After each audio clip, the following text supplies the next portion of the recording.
오늘 함께 나눌 하나님의 말씀은 사무엘상 5장입니다. 사무엘상 5장 1절에서 12절까지 말씀입니다. 사무엘상 5장 1절에서 12절입니다.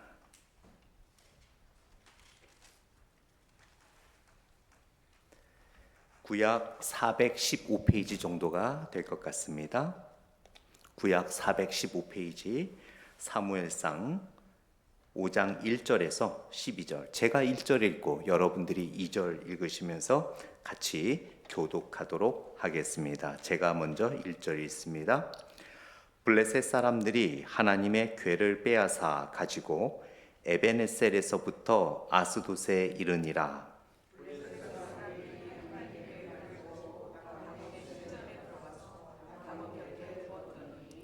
아스돗 사람들이 이튿날 일찍이 일어나 본즉 다곤이 여호와의 궤 앞에서 엎드러져 그 얼굴이 땅에 닿았는지라. 그들이 다곤을 일으켜 다시 그리의 자리에 세웠더니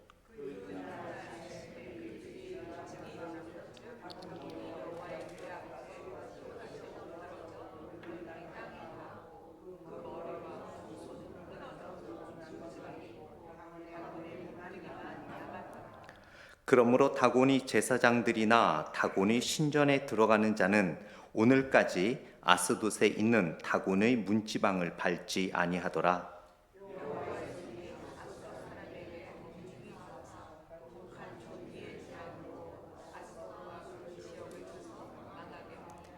아스돗 사람들이 이를 보고 이르되 이스라엘 신의 궤를 우리와 함께 있지 못하게 할지라. 그의 손이 우리와 우리 신 다곤을 친다 하고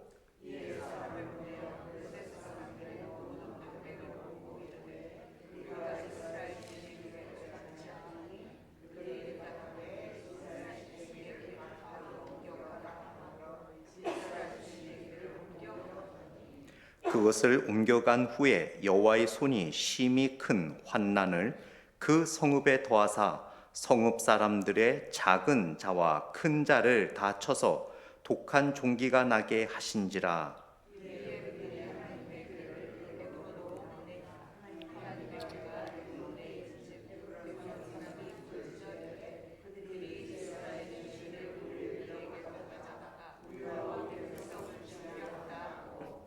이에 사람을 보내어 블레셋 모든 방백을 모으고 이르되 이스라엘 신의 궤를 보내어 그 있던 곳으로 돌아가게 하고 우리와 우리 백성이 죽임 당함을 면하게 하자 하니 이는 온 성읍이 사망의 환난을 당함이라. 거기서 하나님의 손이 엄중하심으로 죽지 아니한 사람들은 독한 종기로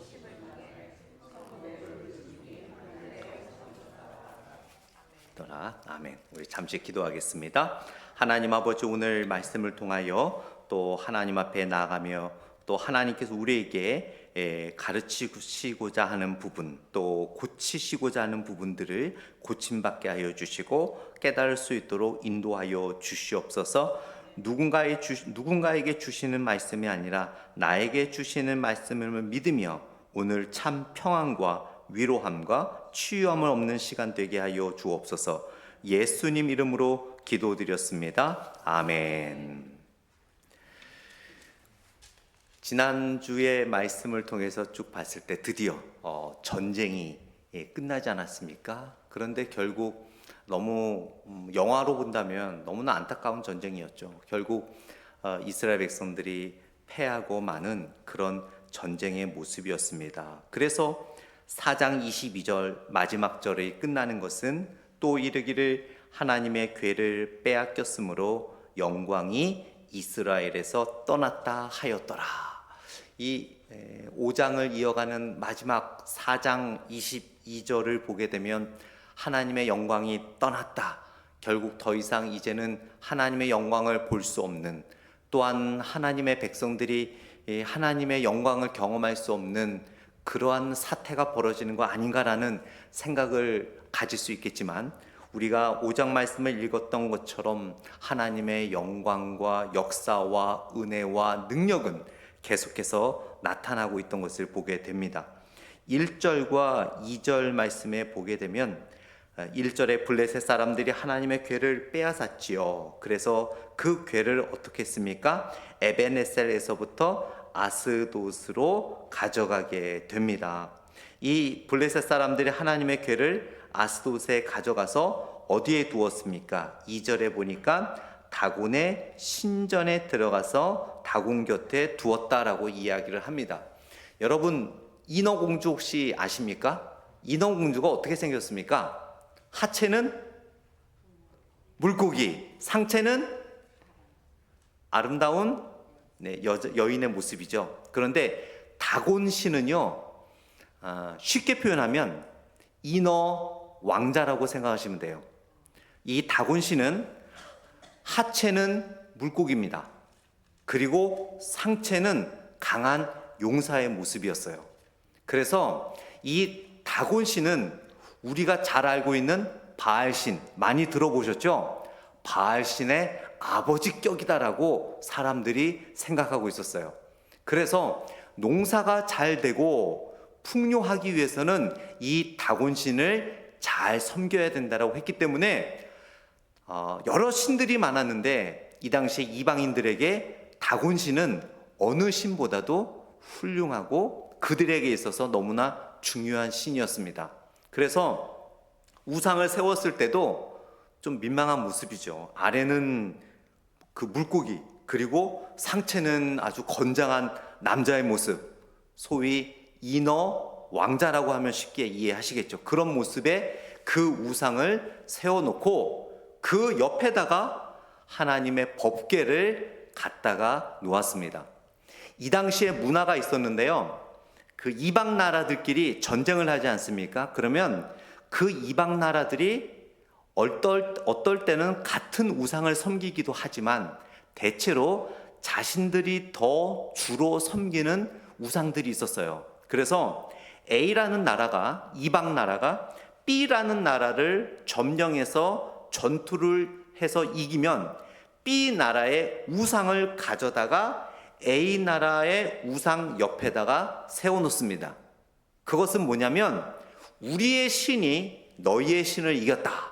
그리고 다른 나라의 우상을 자신의 우상 옆에 두면 그 자신들의 우상이 다른 나라의 우상의 힘까지도 다 빨아들여서 2배의 능력과 힘을 가져 앞으로 우리에게 2배의 축복을 주실 것이다 라는 확신이 있었기 때문에 이 당시에는 전쟁을 하게 되면 늘 이긴 나라가 진 나라의 우상을 가져다가 자신들의 신전 옆에다가 세워두었습니다. 그러면서 이것 봐라, 우리의 신이 이겼다, 우리가 더 세다 라는 것을 과시하기 위해서 그랬던 거죠. 그래서 법궤를 가지고 온 이유는 하나님을 믿어서가 아니에요. 어떤 법궤의 능력을 받기 위해서가 아닙니다. 천지전능하신 하나님을 믿어서가 아니라 바로 그 당시의 문화로서 이스라엘 백성들을 물리쳤기 때문에 우리 다곤신이 너희들이 믿는 여호와 하나님을 이겼다. 우리 다곤신이 너희들이 믿는 여호와 하나님보다 더 강하다라는 의미로 이스라엘 백성들이 하나님의 임재를 상징했던 법궤를 가져다가 다곤신 옆에다가 두었습니다. 그때 그 블레셋 사람들의 마음은 어떠했겠어요? 와, 저들이 그렇게 천지를 창조했다니 뭐 어쨌더니 그렇게 뭐 여호와라니 그랬던 그 신이 결국 힘도 못 쓰고 우리한테 지지 않았느냐? 야, 역시 하체는 물고기요 상체는 용사인 이 다곤신이 그들이 믿는 여호와를 이겼다 라고 하면서 얼마나 뿌듯해 했겠습니까? 오늘 본문을 이해하기 위해서는 그 모습을 여러분 상상을 하셔야 돼요. 그림에 그리셨어요? 하체는 물고기요 상체는 그 용사의 모습의 큰 다곤신상 옆에 하나님의 여호와의 법궤를 갖다 놓고 그들 스스로 자축하고 있는 그 블레셋 사람들의 모습이 바로 오늘 본문 1절과 2절의 모습입니다. 그러나 이제 반전이 시작이 됩니다. 3절 말씀을 보세요. 아스돗 사람들이 이튿날, 그 블레셋의 아스돗 도시의 사람들이 이튿날 일찍이 일어나 본즉 다곤이 어떻게 됐어요? 여호와의 궤 앞에서 엎드러져 그 얼굴이 땅에 닿았는지라. 그들이 다곤을 일으켜 다시 그 자리에 세웠더니. 여러분, 이거를 읽으시면서 뭔가 지진이 일어나서 뭔가 밑에 받침이 흔들려서 우연히 넘어졌겠구나 생각하시는 분들 혹시 계십니까? 아닙니다. 우연이 아닙니다. 이것은 하나님께서 하나님의 손으로 다곤 신을 넘어뜨리는 거죠. 그런데 그냥 넘어졌다고 이야기하지 않죠. 다시 3절 중간 부분을 다시 보세요. 그들이 아침 일찍 일어나 본즉 다곤이 여호와의 궤 앞에서 엎드러졌는데 어떻게 엎드러졌다고요? 얼굴이 땅에 닿았다. 와, 여러분, 이거를 읽으면서 소름이 돋아야 돼요. 이 당시에 신들 앞에 절을 하고 경배할 때 얼굴을 땅에 댑니다. 얼굴을 땅에 댄다는 것은 그 신에게 모든 것을 내어놓고 그 신을 존경하며 목숨 바쳐 그 신을 섬기겠다는 표시예요. 그런데 그 다곤 신이 넘어진 거예요. 어떻게 넘어졌어요? 얼굴을 하늘을 대고 넘어진 것이 아니라 얼굴을 땅에 대고 넘어져 있는 거예요. 어떤 의미입니까? 살아계신 하나님, 역사하신 하나님, 이 세상에 어떤 능력이 있다라는 신도 존귀하신 하나님을 앞설 수 없다라는 것, 존귀하신 하나님, 전능하신 하나님을 이길 수 없다라는 것을 하루아침에 하나님께서 보여주시는 거예요. 그런데 문제는 이들이 그것을 보고 깨달았나요? 못 깨달았나요? 깨닫지를 못했어요. 자, 3절 후반부를 다시 보면 다곤이 여호와의 궤 앞에서 엎드러져 그 얼굴이 땅에 닿았는지라. 그리고 그들이 다곤을 일으켜서 다시 그 자리에 세웠더니라고 이야기를 하고 있습니다. 즉 그들은 이 사건을 우리처럼 전능하신 하나님께서 하나님의 능력의 손으로 다곤의 우상을 쓰러뜨렸다고 바로 믿음의 눈으로 보지 못하고 바이 찬스, 우연히 넘어졌다라고 생각을 한 거예요. 그래서 어떻게 합니까? 야, 좀 모여봐. 그 힘 쓸 수 있는 사람 좀 오라 그래. 와서 얼굴을 붙이고 의차 줄을 메워 다시 세워 놓습니다. 그러나 이것은 여러분 우연이 아니에요.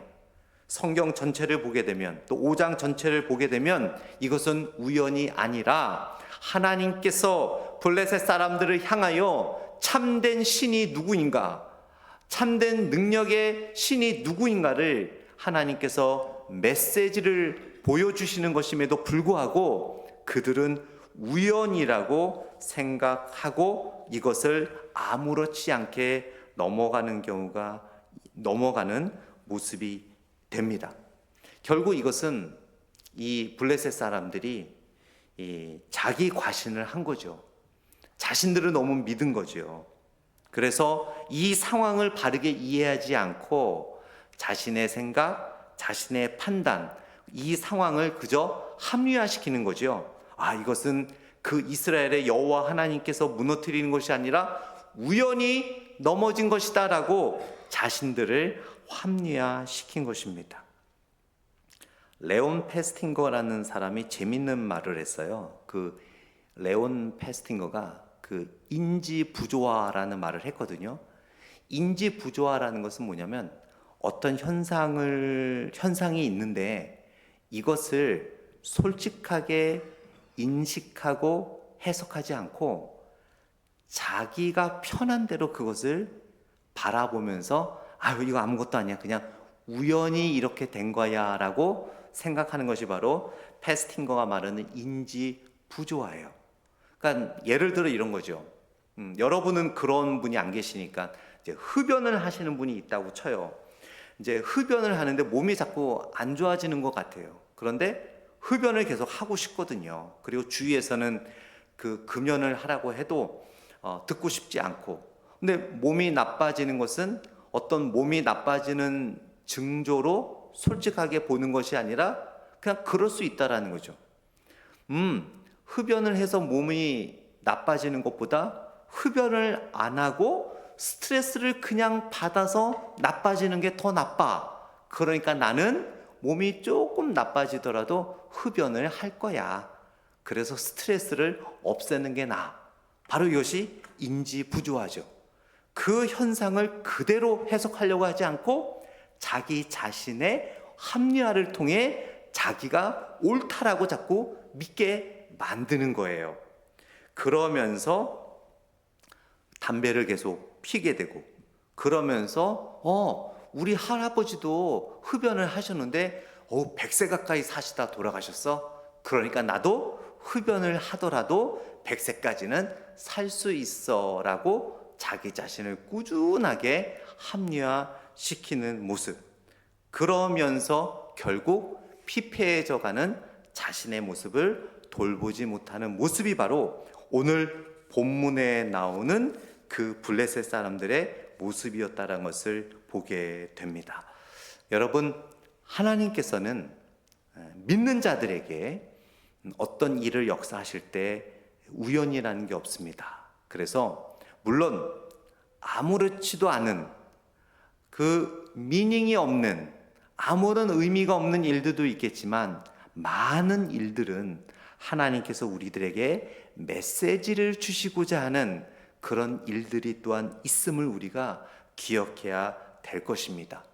여러 가지 우리가 신앙생활 또 여러 사회생활을 하면서 여러분, 하나님께서 주시는 메시지가 과거에 있었을 수도 있어요.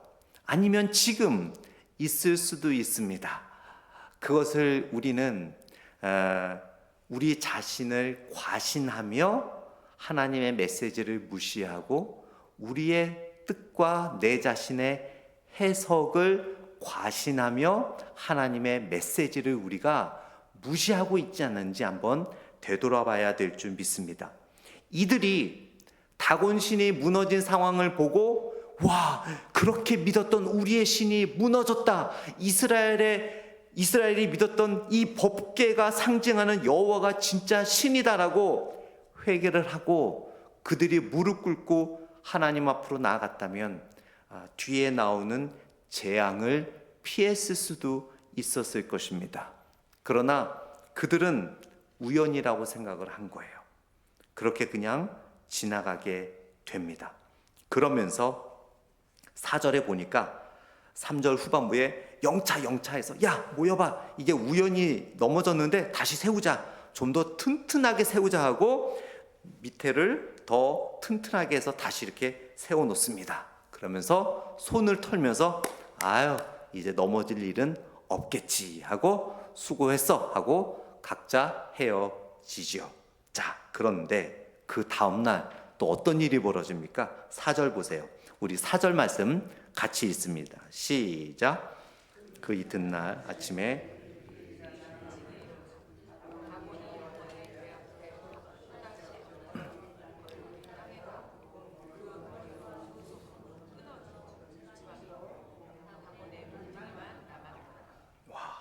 여러분 어떻게 더 튼튼하게 세워놨거든요. 다시는 넘어지지 않게. 그런데 어떻게 됐어요? 또 넘어졌어요. 또 넘어졌습니다. 그런데 이번에는 어떻게 넘어져 있나요?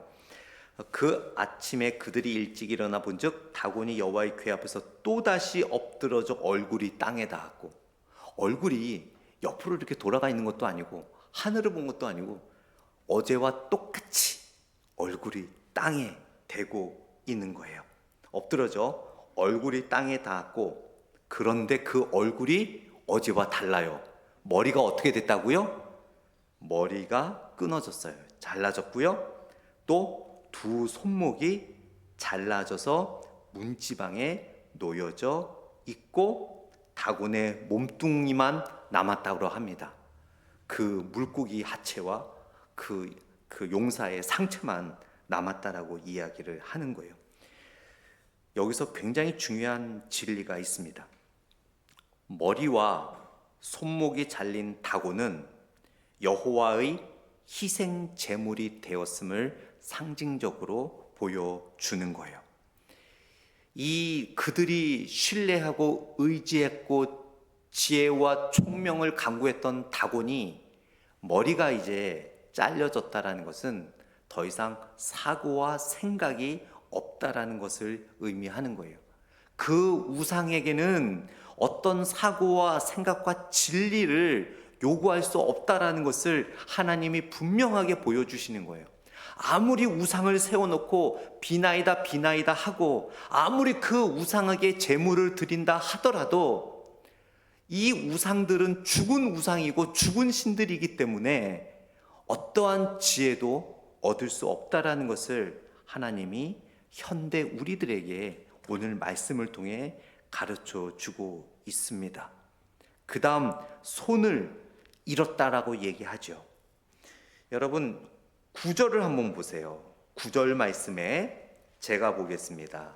오늘 본문 9절에 그것을 옮겨간 후에 여호와의 손이 심히 큰 환난을, 그리고 또 11절의 마지막 부분에 사망의 환난을 당합니다. 거기서 하나님의 손이 엄중하심으로. 다곤의 손은 어떻게 됐어요, 여러분? 다곤의 손이 있습니까, 없습니까? 없지요. 완전히 잘라졌지요. 그러나 다곤의 손은 잘라졌지만 누구의 손은 역사하고 있습니까? 여호와의 손. 이거를 사무엘서 5장에서 그걸 비교하는 거예요. 우상들의 손은 다 잘라진 손이에요, 여러분.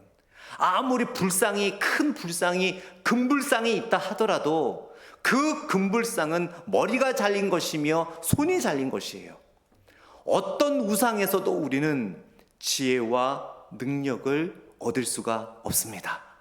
오직 여호와 하나님만이 우리의 지혜요 능력임을 이 다곤신과 비교하며 보여주고 있는 거예요. 다곤신은 엎드려서 목이 잘리고 손이 잘렸지만 눈에 보이진 않지만 여호와의 손은 지금도 운행하시고 역사하고 있음을 성경은 말씀하고 있습니다. 악이 이 세상에 아무리 판을 치고 기독교를 대적하는 사람들이 아무리 기독교를 비난하고 우상을 섬기는 자들이 아무리 잘 먹고 잘 산다 하더라도 그들은 영적으로 목이 잘리고 손이 잘린 상태인 것입니다.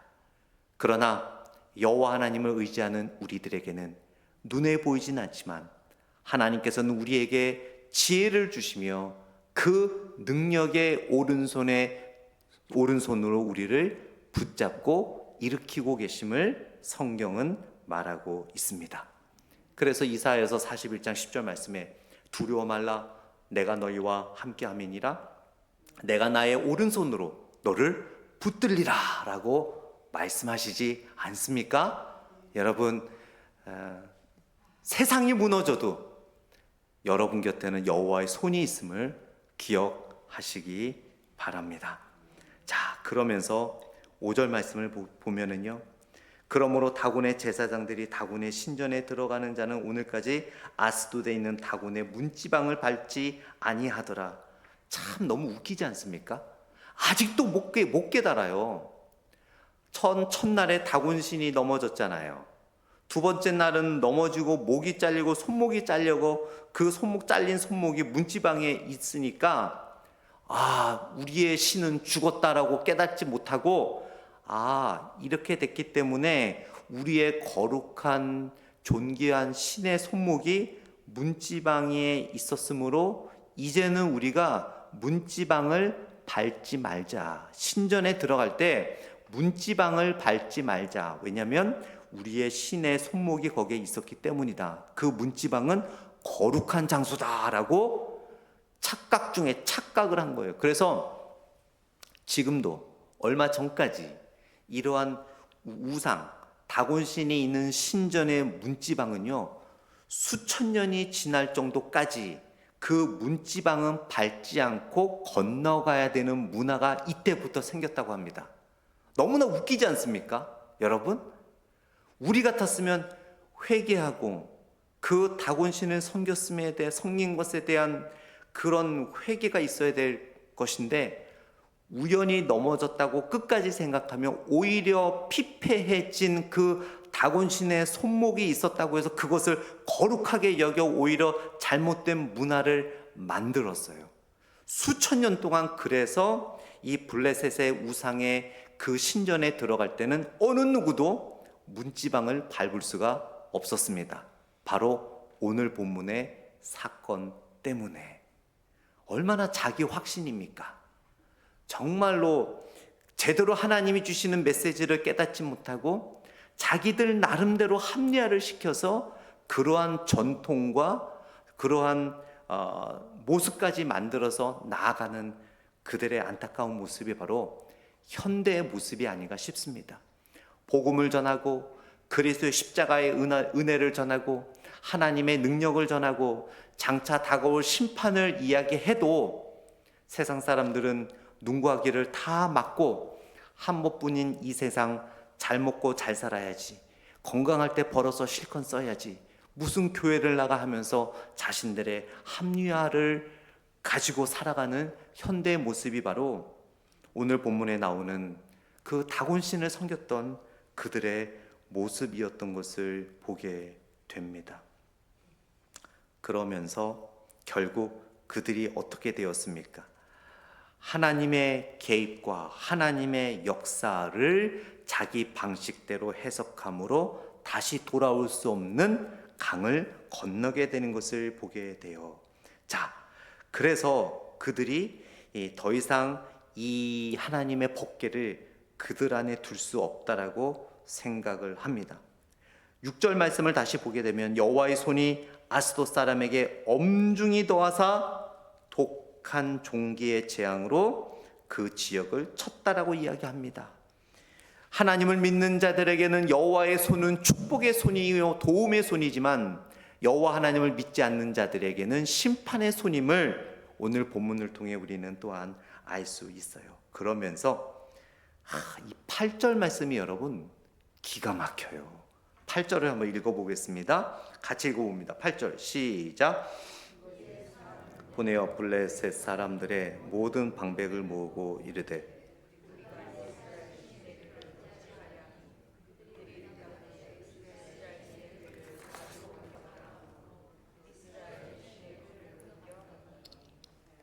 네. 자, 여러분 이 당시에 또 문화를 좀 아셔야 돼요. 이 당시에 전쟁을 이기잖아요. 그러면 이 당시에 문화가 예를 들어 블레셋 나라가 전쟁을 이겼다. 그러면 이 도시를 곳곳에 돌아다니면서 승리의 축하를 받습니다. 승리의 빵빠레를 부르고 승리를 자축합니다. 그게 승리한 나라의 축하 행사였어요. 그런데 보세요. 여러분, 지금 블레셋 도시를 돌아다니는 게 다곤신입니까? 하나님의 법궤입니까? 하나님의 법궤죠. 성경은 여기서 진정한 승리자가 누구인지를 보여주는 거예요. 비록 블레셋이지만, 비록 이방인들의 손에 이끌려가는 법궤이지만 그들이 돌아다니며 자축해야 되지만 다곤신은 이미 무너졌고 그 블레셋을 정복하여 축하하며 영적인 빵빠레를 울리는 신은 살아계신 여호와 하나님임을 보여주는 거예요. 그런데 블레셋 사람들은 그것도 모르고 여전히 하나님의 그러한 승리를 깨닫지 못하고 결국 여러 질병의 저주 아래 놓여야 되는 것을 보게 됩니다. 여호와의 승리의 순회, 여기저기를 다니며 참된 승리자는 여호와 하나님임을 나타내고 있음을 보여주지요. 그러면서 11절 말씀에 이에 사람을 보내어 블레셋 모든 방백을 모으고 이르되 이스라엘 신의 괴를 보내어 그 있던 곳으로 돌아가게 하고 우리와 우리 백성이 죽임당함을 면하게 하자 하니 이는 온 성읍이 사망의 환난을 당함이라. 거기서 하나님의 손이 엄중하셨다라고 이야기하고 있습니다. 겉으로 이겼다라고 하지만 진정한 승리는 여호와 하나님임을 보여줍니다. 여호와 니스의 능력이 바로 이곳에 나타나고 있는 것을 우리는 보게 됩니다. 오늘 본문을 통해 우리는 세 가지를 우리는 기억해야 될 줄 믿습니다. 바로 하나님의 절대 주권입니다. 하나님의 법궤는 그리 크지 않습니다. 그러나 다곤씨는 큰 높이의 웅장한 그러한 형상이었습니다. 그럼에도 불구하고 하나님의 주권과 능력 아래에 그 다곤씨는 무너질 수밖에 없었음을 우리는 기억해야 될 줄 믿습니다. 우리 크리스천들에게는 바이 찬스, 우연은 거의 없습니다. 하나님의 주권과 하나님의 섭리와 하나님의 뜻이 우리 가운데 늘 있음을 기억하고 우리의 일상생활 속에서 하나님께서 나에게 주시는 메시지가 무엇인가를 말씀을 통하여 믿음의 눈으로 찾을 수 있는 우리의 모습이 되어야 될 줄 믿습니다. 세상 사람들처럼 하나님이 메시지를 주심에도 불구하고 자신을 합리화시키며 과신하여 교만에 빠지지 말고 우리 모두가 하나님의 메시지 앞에 겸비하게 나아가야 될 줄 믿습니다. 그래야만 하나님의 메시지를 볼 수 있게 되는 거지요. 또한 우상 숭배의 헛됨을 오늘 본문을 통해 다시 한번 보게 됩니다. 이 세상에 얼마나 많은 사람들이 지금도 죽어있는 우상을 섬기며 우상을 향하여 그들의 소원을 빌고 있습니까? 그들 가운데 우리가 전하는 복음을 통해 하나님께 돌아올 자들이 있을 줄 믿습니다. 따라서 우리는 끊임없이 예수님께서 명령해 주신 대로 주님이 부르시는 그날까지 복음 전달자의 사명을 우리는 살아가야 될 줄 믿습니다. 마지막 세 번째로 기억해야 될 것은 하나님의 심판입니다. 하나님의 여호와의 능력의 손은 하나님을 믿는 저와 여러분들에게는 도움의 손길이요 축복의 손길이지만 회개하지 않고 여전히 하나님을 부정하는 자들에게는 심판의 손길임을 다시 한번 성경은 우리들에게 가르쳐주고 있습니다. 따라서 오늘 본문을 통해 우리가 고백해야 될 기도는 하나님께 감사드려야 될 줄 믿습니다. 이런 심판의 자리에서 하나님께서 나를 불러주심으로 말미암아 축복의 은혜의 손길을 맛보게 하신 하나님의 은혜에 늘 감사하시는 여러분들의 모습이 되기를 축원드립니다. 기도하겠습니다. 하나님, 오늘 사무엘상 5장 말씀을 통하여 하나님의 놀라운 절대 주권을 다시 한번 깨닫게 하심에 감사합니다. 우상 숭배의 헛됨을 다시 한번 알게 해주시니 감사합니다. 하나님의 은혜가 아니었다면 여전히 무신론을 주장하며 하나님이 없다 하며 우상에게 절하며 저 지옥을 향하여 갈 수밖에 없었던 우리를 하나님의 은혜로 우리를 불러주시고 예수 그리스도를 통하여 구원해 주심에 감사합니다. 여호와의 손이 우리의 육신의 눈으로 보이진 않지만 늘 우리를 붙잡아 주심을 믿습니다. 하나님을 거부하는 자들에게는 심판의 손이지만 하나님을 믿는 우리들에게는 도움과 축복의 손길임을 믿습니다. 우리 성도들 힘들고 어려울 때마다 여호와의 능력의 오른손을 경험하게 하여 주시옵소서. 예수님 이름으로 기도드렸습니다. 아멘.